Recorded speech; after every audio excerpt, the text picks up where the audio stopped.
to help them with this problem, instead of the loss of control that people often face when they are in a long-term care situation.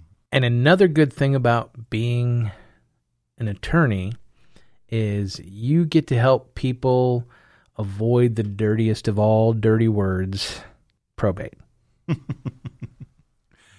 Yeah, no matter where you are in this country, probate has a bad word.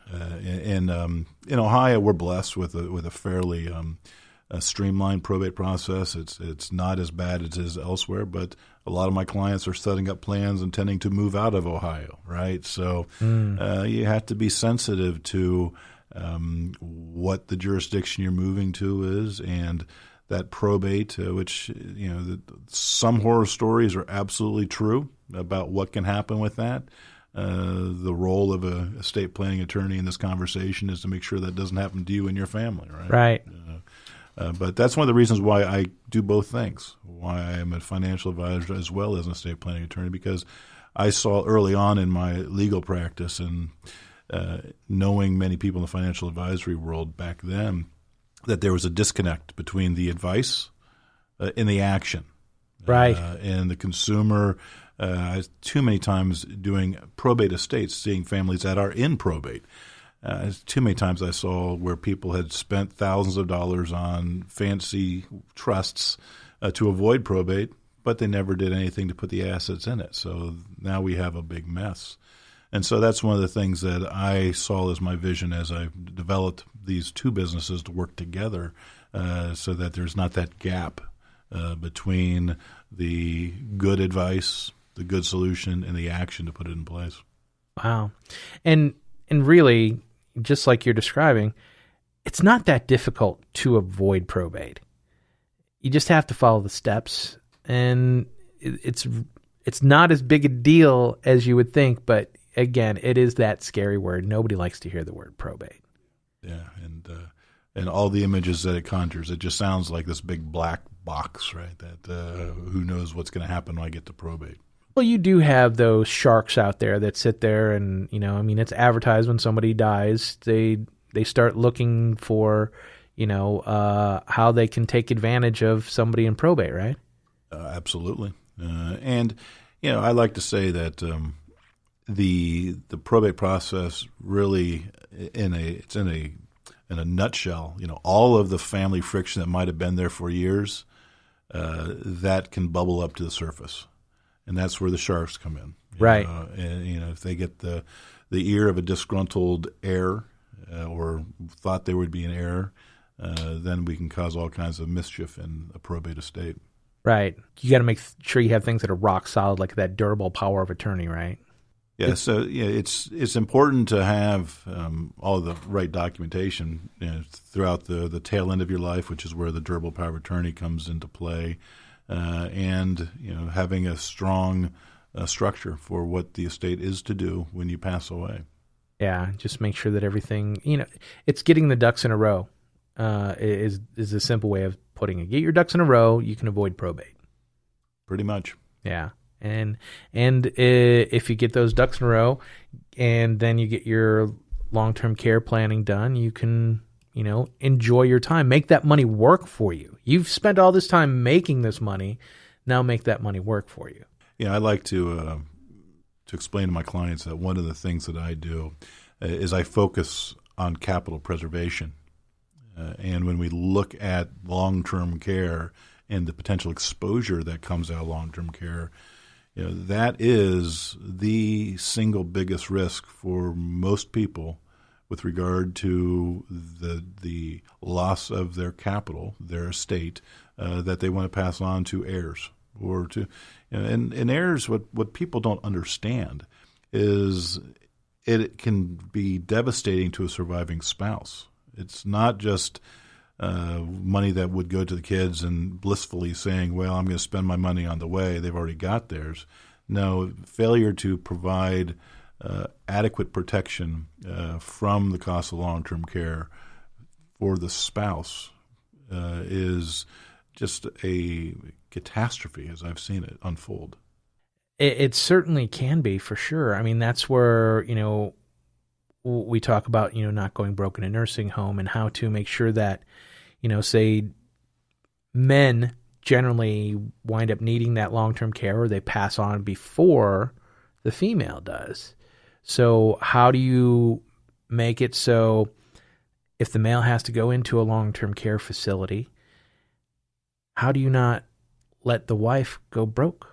One of the reasons why I'm so passionate about this and why I'm doing all of what I'm doing right now in promoting this area is because of experiences I've had with clients in the last couple of years, where I've had repeated experiences where the couple did not address this concern early on for whatever reason. And I'm left with the spouse who is facing potential financial ruin because of this, where they had enough set up and their plans were such, but that community spouse, if there is not adequate protection established through some leveraged benefit or other legal structures, then you're leaving your spouse in a position that you absolutely do not want to do. Yeah, leverage is the key right there. Is just making sure that you have. It's kind of like hedging your bets in a way. Absolutely. Yeah. And to your point earlier, in the old days with the products that were there to solve the problem, the hedging was not particularly good. You spent a lot of money and didn't get much back out of it. And so now, as the need has evolved and it just getting bigger every day, every year, with the number of people turning 65 and advancing in, the industry has responded to provide some of that leverage in a fashion that doesn't end up being a use it or lose it situation like it used to be. It was 7 out of every 10 people are going to need long-term care over the age of 65 at some point, and I think that number is growing closer to 7.5%. So I mean, you're looking at 75% out of 100% are going to need that. It's almost a statistical inevitability that if you have a couple, that one of those persons is going to need it. This is Planning for the Future with our guest, Michael Greer.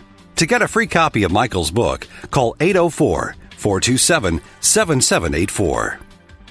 You brought it up earlier about figuring out probate for your clients and how to avoid it, ones that are leaving town. So you don't have the multi-generational households that you used to have. And that's due to the highway system more than anything. Yeah. Now people are spread out across the country. I'm the youngest of 9. We're spread out all over the country. So when it came down to what was going to happen with my mom, it's not the old days of, well, my daughter's going to take care of me, or my son's going to take care of me, or whatever. I'll just go, live with them. You don't see that as much anymore because A, the multi-generational households are gone, and B, the expense to the loved one that is taking care of you is astronomical. I mean, you're looking over $100,000 a year for that loved one to take care of you, let alone making renovations to the house if they need to do that, any other time they have to take off their regular work to help you do things. And let's be honest, do you want your kids helping you on and off the toilet,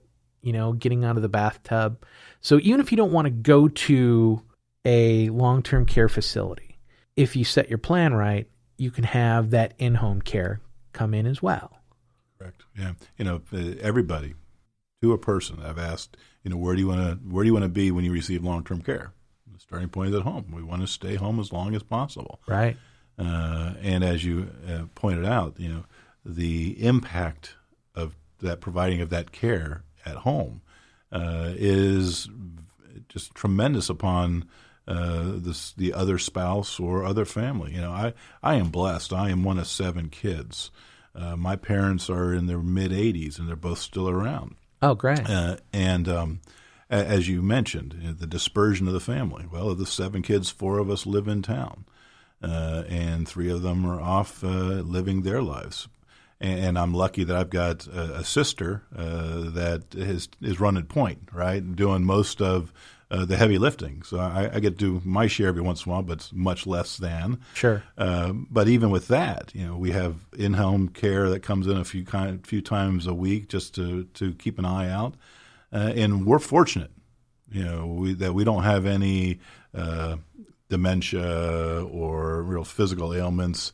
But for essentially a miracle, I'd have been there with my mom just a year ago. She was in the hospital and had infection and all this stuff and almost lost a leg. But because of some medical procedure that 6 months before would not have been there for her, she would have been there, and we have been looking at a full-blown long-term care situation in a facility, et cetera, et cetera. And how do you deal with that and the cost of that? Right. Wow, that's all of that can be so stressful. And if you do get your long-term care planning set and your ducks in a row, taking that stress off is a huge deal, not just for you, but for your whole family, really. Yeah. Obviously, they want to stay in their homes a lot. There are some times where family's not going to be around and it's not as easy, and you may have to talk them into going to an extended care facility or long-term care facility. But some of those can be really not so bad. And if you've done your planning, you can choose one that really is something right for you. Dad's living alone. He has someone come in and check on him, but he eats TV dinners 3 nights a week, sits by himself and yells at the television. You may talk Dad into saying, let's look at one of these places. You have the different levels of where it goes. You have the ones that need, less care, more care, and then basically hospital type care. But he went from yelling at the TV, eating 3, TV dinners 3-4 times a week, to having a social life, going in there and making friends. They moved him into a place where, he went from being the grumpy guy who didn't want to go there to you go in and he gives tours of the place to new people and saying, here's what we do. Now he's one of the people that he's a huge advocate of it and loves it. He runs bingo. He's the one that runs the bingo, and his life has changed. Like, you could see the difference in him, where instead of just sitting around in his cave, he was doing things. He was more active. He was happy to do things, and that was because they had things planned out. I think you hit the nail on the head, because what it comes right down to with taking the steps to engage in long-term care planning, you are providing yourself the ability to maintain choice and to maintain control. And absent having plans like this in place, in all candor, you lose all control potentially.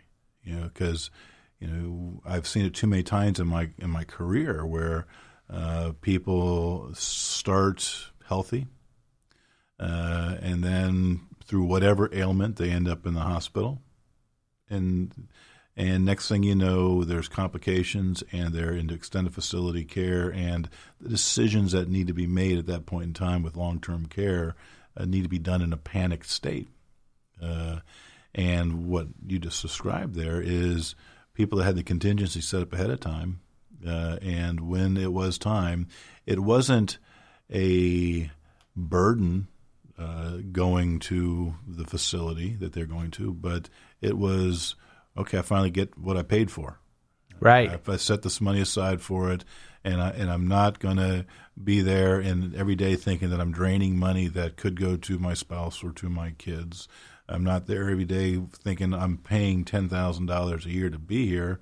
You're sitting there saying, this is what I paid for. Right. And by the way, it ain't that bad. Right. And as opposed to, and this is what always kind of stuck in my craw as the lawyer, the legal solution. The legal solution too often is impoverishment and Medicaid. Yeah. And even before COVID, people that have money have choice. Do they really want to be in a shared facility that would be Medicaid? Right. When asked that question that way, I have yet to have a client that said, okay, I want to share a bedroom during my dying days. Right. No, and you don't have a choice of no choice. where you're at. Yeah. So you're in Columbus, and say you have someone who's going on to Medicaid,